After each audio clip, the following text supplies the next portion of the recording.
We have breaking updates tonight on the Nancy Guthrie missing person case. Bitter Montana wind swept across the open ranch outside Billings. Dawn was just breaking, spilling light over nearly 400 acres of cattle fields and beaten-down fences. For generations, that sprawling property stayed safely within the exact same family. People figured they knew exactly how this would play out, right down to who gets the deed. But when that final will was read, pure, dead silence in the room. Because every single acre, every cattle contract, every bank account, and every last penny went to someone nobody saw coming. Woodrow Guthrie Sr. built this place from the dirt up. Locals knew the old rancher as a guy who flat out refused to back down from a fight. Folks around town always called him relentless, deeply proud, and fiercely independent.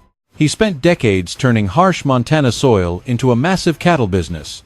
It stretched way farther than anyone in the county ever thought was possible. By his mid-40s, Woodrow took a tiny leased pasture and blew it up into a booming cattle ranch covering hundreds of acres. Along with his wife, he raised 3 kids right there under that massive Montana sky. For years, he promised them that when the day finally came, splitting up the estate would be easy and fair. The land, the heavy machinery, the cash, everything gets split 3 ways. No bitter fights, no nasty little surprises. But that final legal document told a wildly different story. By the time the lawyer stopped reading, every last asset went straight to one person, Carolyn Renee Guthrie. The real kicker that tore the family apart? Carolyn definitely wasn't one of the kids who grew up out there on that ranch. Truth is, nobody in the room even recognized her name. So how exactly does a total stranger suddenly walk away with a massive Montana cattle empire? And what dark secret was Woodrow Guthrie Sr. hiding for nearly 30 years? Real quick before we move on, tell me something.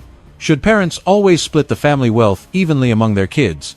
Or should they just go with their gut and do what feels right, even if it totally destroys the family? Montana back in the early 1940s wasn't exactly handing out free wins. The wilderness around Billings was brutal, wide open, and totally unforgiving. Winters felt like they lasted forever, and summers meant bone-crushing work under a blazing sun. Families survived on pure grit and heavy lifting, not comfort. That was the exact world Woodrow Guthrie Sr. was born into. His dad worked the rails, a gig that paid on time but offered zero safety net. His mom fought every day just to feed them. She washed clothes for neighbors and grew a garden so massive, folks joked she could feed half the county all on her own. The Guthries never had much money to spare. Most years, they were barely scraping by. But anyone who knew them remembers their biggest flex: pure pride. Not the flashy kind. Just a quiet, stubborn refusal to ever ask for help, no matter how ugly things got. Folks who grew up with Woodrow said he carried that same stubborn grit since day one. If a tractor broke, he wrenched on it himself. If a job needed doing, he didn't sleep until it was done. An old neighbor later recalled that Woodrow was just the kind of kid who refused to even learn the word quit. By the time Woodrow hit his early 20s, that stubborn hustle was already building the foundation that eventually made him a legendary ranch owner outside Billings. At 23 years old, Woodrow scraped together just enough cash to lease a tiny 30-acre patch of dirt outside Billings. It wasn't exactly pretty, just a blank pasture, rotted-out fence lines, and hard dirt beaten down by the Montana storms. But Woodrow just saw an open door. This was his first real shot at owning something with his name on it. If he went broke, there was no bailout money. He borrowed most of his heavy gear from other ranchers nearby, and those old fences always needed fixing. His tractors kept dying on him. He'd start working way before dawn and wouldn't quit until long past midnight. Those first few cattle trades were super risky. Some seasons he barely banked enough cash to eat. But inch by inch, the operation grew. 30 acres bumped up to 80. 80 became 200. By his mid-40s, the whole business covered over 400 acres. Cows were grazing on land that used to be nothing but dead, empty brush. Soon enough, locals stopped using highway markers or county lines to give directions. They just called it the Guthrie Ranch. In 1966, Woodrow tied the knot with Margaret Elaine Hooper, a beloved local teacher known for her sweet, patient sense of humor. Anyone who knew Margaret usually brought up her laugh first. It was incredibly warm, totally genuine, and could cut through the thickest tension. Together, Woodrow and Margaret built a life that basically looked like the ultimate American success story to outsiders. They raised 3 kids out there, totally surrounded by huge skies, grazing cattle, and the grinding daily farm chores. Their oldest boy, Woodrow Jr., everybody called him Del, felt the deepest pull to that soil. Ever since he was a kid, he shadowed his dad to master the family trade.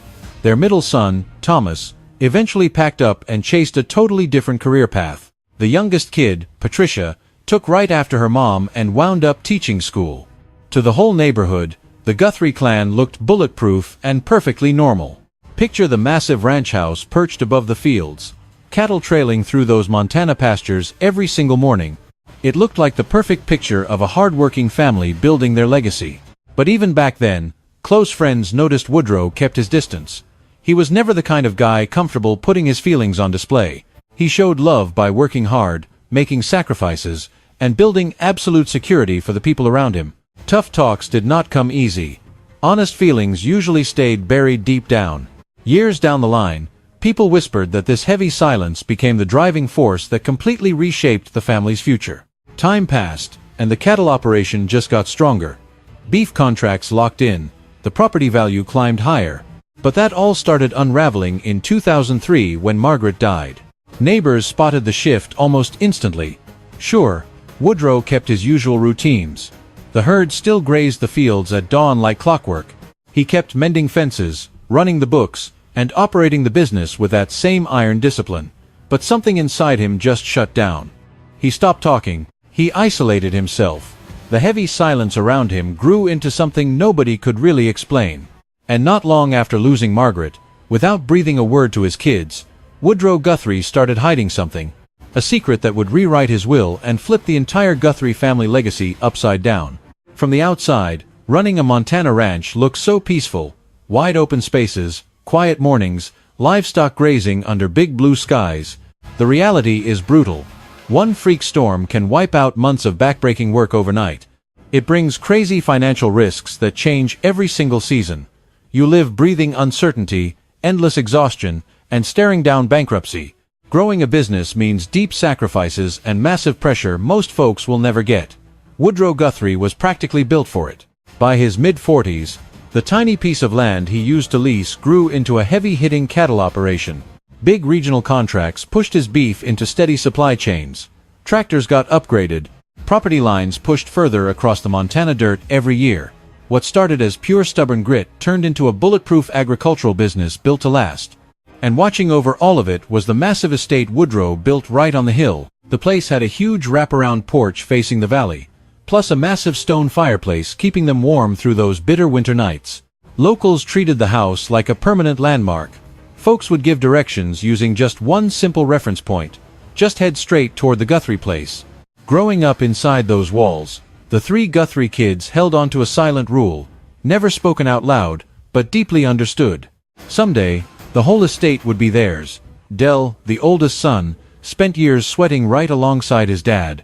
As a teen, he figured out how to patch fences, track the herd, and handle the brutal daily grind. To everyone watching, it felt like a given that Del would inherit the keys to the entire operation. Thomas went a totally different route. He moved to Seattle after college, got into consulting, and only came back to Montana for holidays and short visits. Patricia took after her mom. She got into teaching and built her own life far away from the dirty ranch work. Three completely different paths, but one family rule stayed fixed. When the clock ran out, that land would be split right down the middle into equal thirds. Woodrow himself backed that promise up for years. Close family friends remember him laying out the future the exact same way every time. 3 kids, 3 equal pieces of the pie, no favorites, 0 surprises, nobody even questioned it. But after losing Margaret in 2003, weird little cracks showed up in Woodrow. He still ran the ranch daily with that iron grip that defined his entire adult life. Morning field checks never stopped. The late-night paperwork stayed exactly the same. The strict rhythm of his life held firm, but everyone close to him felt something was off. Neighbors said his chats got noticeably shorter. He stopped making the usual phone calls. A guy once tied directly to the heartbeat of his family was just fading into complete silence. Even at small-town get-togethers, folks noticed Woodrow staring off into space. Like his mind was locked on something miles away from the crowd. It honestly felt like a huge piece of him retreated into a private corner where nobody else could reach. Years later, Dell would look back on those days and catch tiny details that seemed totally meaningless before. Random solo trips his dad took without explaining a thing, long drives to nowhere that he brushed off, and quick phone calls that suddenly snapped shut the second someone walked in. Back then, it didn't raise red flags. Woodrow was always a fiercely private guy anyway, and his kids grew up respecting that quiet boundary without asking a single question. But after all the fallout, those scattered memories hit totally different, especially one very specific moment. Summer 2019. Nearly 2 years before Woodrow passed away, Dell finally caught onto something that completely threw him off balance. His dad had quietly brought on a new lawyer, and it wasn't Franklin Morse, the trusted attorney who handled every Guthrie legal issue for over 20 years. This was a totally different guy, a younger litigator up in Billings, someone known for ripping apart estate plans and fighting messy inheritance battles. At first, Dell tried to brush off that nagging feeling in his gut, told himself it was probably just routine paperwork. Maybe it meant absolutely nothing.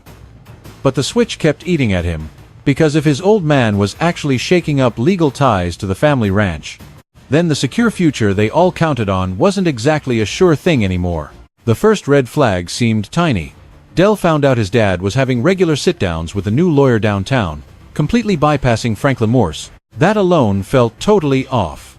For decades, every single legal document tied to the Guthrie family had always gone straight through Franklin.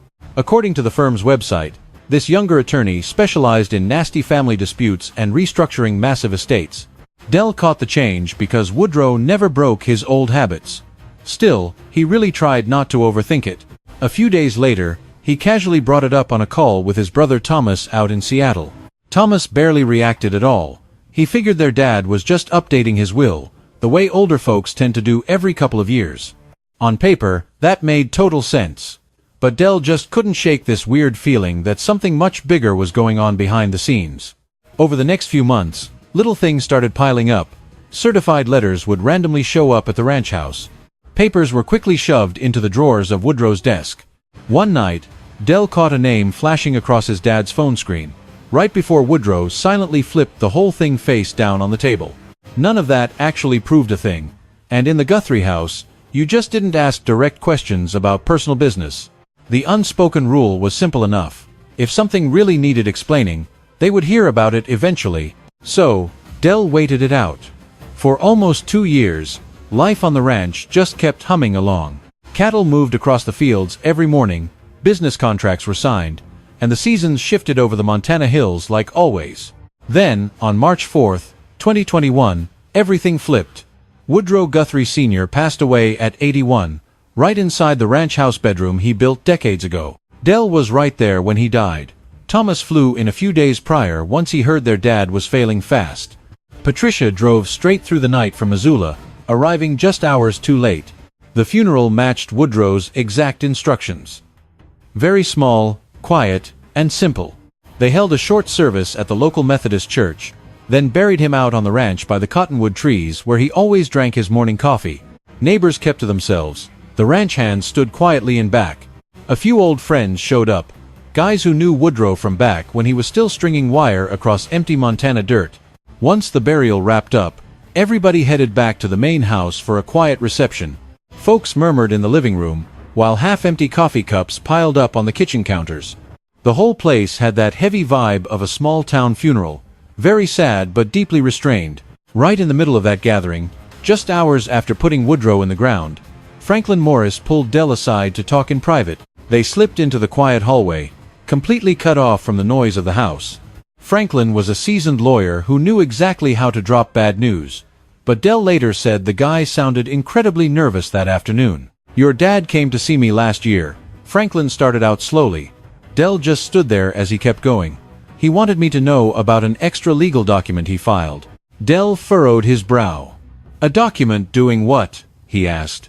Franklin hesitated for a second. "A codicil." That single word basically sucked the air out of the room. A codicil isn't a fresh will. It's an amendment that can completely rip up an existing family estate plan. A cold knot twisted in Dell's stomach. "A codicil to what?" he asked in a low voice. Franklin stared right at him. "To the will that split the whole estate right down the middle for you three." Dell froze. And then, Franklin dropped a line Dell would never forget. "There is a new document out there," the lawyer whispered, "and it honestly changes everything." 6 days later, on a bitter Tuesday morning, the Guthrie kids sat around a big conference table at Franklin's law office to formally read their father's last will. Dell got there first. Thomas walked in shortly after with his wife, Elena, and Patricia slipped in last, grabbing a chair quietly at the far end of the room. None of them had a clue what was coming. But in just a matter of minutes, the lifelong story they believed about their family and the ranch was going to be completely destroyed. Franklin Morris kicked off the meeting like he always did, opening up the original will the whole room was fully expecting to hear. The wording inside was familiar and super straightforward. Under the estate plan Woodrow Guthrie signed all those years ago, everything would be split evenly among his 3 kids. The estate was massive, over 460 acres of prime ranch land right outside Billings, livestock contracts forged over decades, trucks, heavy equipment, daily assets tied to the cattle operation, plus investment and savings accounts holding over $3 million combined. According to that first will, every single piece was meant to be shared equally between Dell, Thomas, and Patricia. For one fleeting second, the tension in the room actually vanished. The inheritance they had all banked on for years seemed to be playing out exactly as planned. Then, Franklin slowly dropped a second document onto the table. He took a long pause before speaking. "This," he stated carefully, "is an amendment your dad filed 14 months ago. The paperwork was short, just a couple of pages, but the fallout was brutal. The amendment was ironclad, signed perfectly in line with Montana probate law, witnessed, notarized, and officially filed. But the kicker? It completely wiped out the original will." Franklin pushed up his glasses and kept reading. "Based on this new amendment, every single asset tied to the estate, the ranch land, the family home, the entire cattle business, the machinery, the trucks, and every financial account now belongs to one sole beneficiary. Her name is Carolyn Renee Guthrie. She is 34 years old and lives out in Spokane, Washington." For a few agonizing seconds, no one moved a muscle. That name meant absolutely nothing to anyone in the room. Then, Franklin broke the silence, delivering a second blow that hit even harder. "Carolyn," he said softly, "is Woodrow Guthrie's biological daughter. The blood tie was confirmed through a private DNA test. Woodrow had quietly arranged himself back in 2018, 3 years before he died. The proof was tucked right inside his official estate records." Dale felt the wind knocked right out of him. Thomas slowly pushed back in his chair, staring blankly at the mahogany table. Patricia turned away, locking her eyes on the bleak gray Montana sky outside the window. Nobody dared to make a sound. The legal clerk in the room that morning claimed the dead silence dragged on for minutes. And it wasn't just raw anger or shock. It felt way heavier. The suffocating silence of a family suddenly realizing that the story they grew up believing for decades was never the whole truth. Within days, it meant war. Dale lawyered up and officially launched an inheritance dispute in court. His legal team attacked on 2 main fronts. First, they threw out the undue influence card, claiming Carolyn had manipulated a grieving old man into totally rewriting his final wishes. Second, they went after Woodrow's mental capacity when the new document was drafted, arguing he wasn't of sound mind when he signed away the family fortune. But both legal theories quickly hit a brick wall. Medical charts proved Woodrow stayed razor-sharp well into his late 70s. His primary doctor even testified, confirming 0 red flags for cognitive decline around the exact time he signed that new amendment. The estate lawyer who drafted the paperwork had documented every single meeting, building an airtight paper trail that backed the new will perfectly.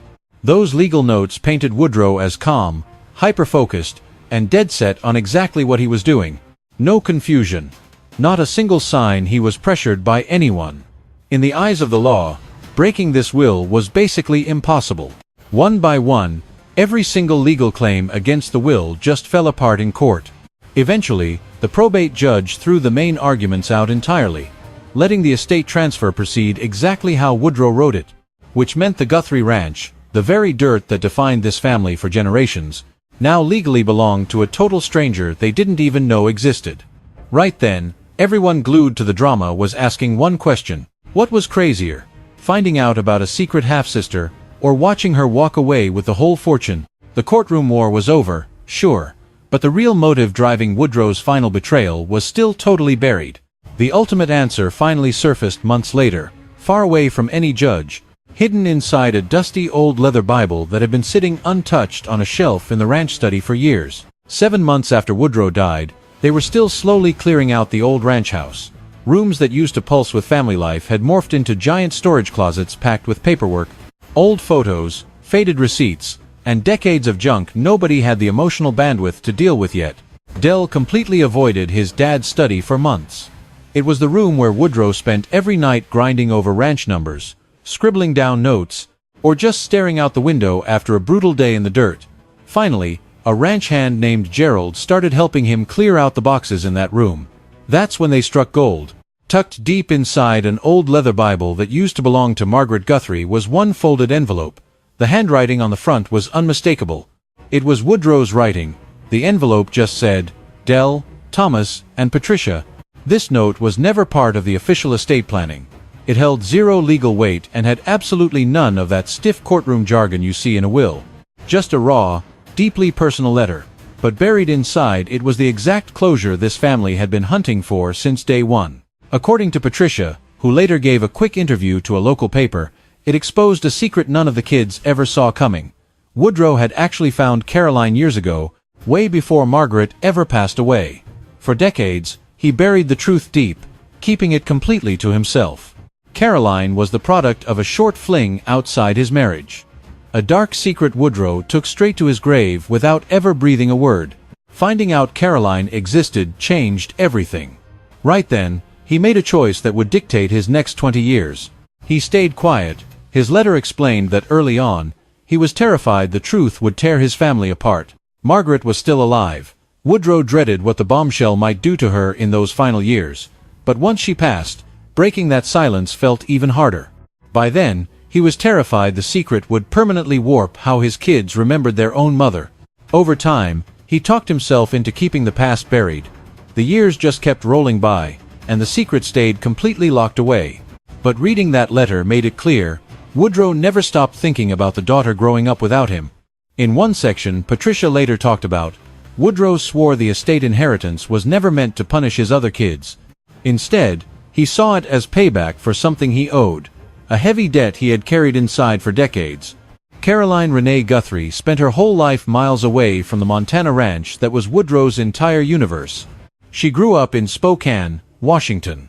Raised solely by her mother, Diane Vasquez, who did a quick stint at a Billings feed supply company back in the late 1980s. Folks who knew Diane later said she carved out a really stable, quiet life while raising Caroline all alone. For a long time, Caroline only had tiny pieces of the truth about him. Eventually, Diane confessed her biological dad was a Montana cattle rancher from a really short fling. But honestly, beyond those basic details, most of the story was a blank page. Caroline never spent years hunting for her dad. Woodrow was the one who hunted for her. In 2017, almost 20 years after Margaret passed, Woodrow hired a private eye to track down Diane Vasquez. Weeks later, he had eyes on both Diane and Caroline. Woodrow wrote a 3-page handwritten letter, using a middleman to ask if Caroline might actually want to meet. She held out 6 weeks before replying. Their very first sit-down happened in January 2018, right inside a little Spokane diner. Woodrow drove almost 14 hours straight from Montana to make it. Court papers later mentioned he showed up early, got a coffee, and waited quietly.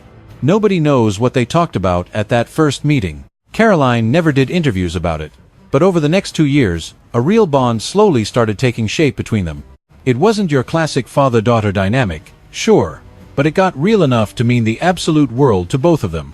They shared phone calls, random visits, and deep talks about lives that played out totally apart for over 30 years.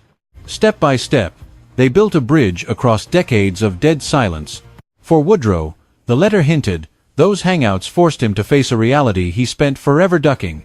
He built a massively successful ranch. He raised 3 kids inside that ranching bubble, but another daughter grew up entirely on the outside, and that heavy realization never left him. In later interviews, Patricia confessed that reading his letter completely flipped how she viewed the whole family saga. Initially, she was just angry and confused. It hurt, feeling like that inheritance erased the only ranch life she and her brothers knew. But after reading her dad's reasons, her mindset started changing. It wasn't really about us, she admitted later. It was about this heavy baggage he carried around in his gut for so long. Not some revenge plot, not fairness, just a guy trying to settle up before his clock ran out. By early 2022, the courtroom drama was officially dead. The judge rubber-stamped Woodrow's will, and ownership of the massive estate officially flipped to Carolyn. For the first time ever, the legendary Guthrie Ranch belonged to total new blood. With that final ruling, the sprawling property that once anchored a whole family launched into a totally different chapter. Spring takes its sweet time in Montana. That same massive horizon stretches under pale morning skies, with cottonwoods just swaying in the breeze. Out on the open pasture, cattle wander through fields. Woodrow spent his whole life building up, post by post, season after season.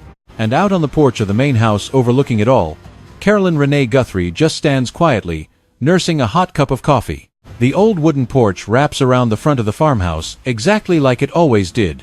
Same exact spot where Woodrow sat on crisp Montana mornings, just watching the sun crawl across more than 400 acres of prime land. For practically her entire life, Carolyn only knew this cattle ranch as a faraway rumor, a myth tied to a dad she barely even met. Today, the whole sprawling property is hers. In the years after the gavel dropped, the Guthrie kids scattered in completely different directions. Dell and Thomas barely talk anymore. Patricia's bond with her brothers just faded out in its own messy, quiet way. The ranch, though? Basically untouched. Miles of fence still cut across the fields.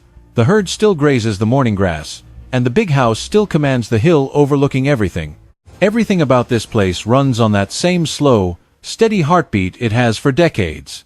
But the family that used to orbit it? They're basically a ghost story now.